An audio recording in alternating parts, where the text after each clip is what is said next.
Marami ay alam nyo rin ito. Pagkatapos nun, meron din naman tayong iba't ibang paniniwala sa atin. Diba meron niya tayong mga tikbalang, gano'n, mga aswang. Tapos naligdagan lang ito nung dumating ang mga panyaga. Malaki ang influensya ng ibang bansa sa atin dahil tayo madaling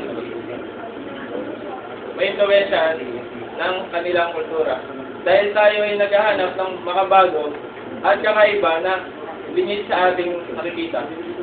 Ang halimbawa nito ay sa Korea. Sinong nakakalam na nobody but you? Diba? Meron nakakalam yan. Pero konti lang nakakalam ng Pinigling, Karinyosa, mga ganon. Kaya parang pangit. Tapos, nauso pa ngayon yung teach me how to do it. Teach me how to do it. Kaya parang natatabunan na yung kultura natin. Kaya dapat binubuhay natin ito. Kasi yun yung ipagmamalaki natin sa ibang bansa. Dahil ito yung sariling atin. At hindi na makukuha nila. Maaari nilang mag-gain, pero sa atin talaga nanggaling yun.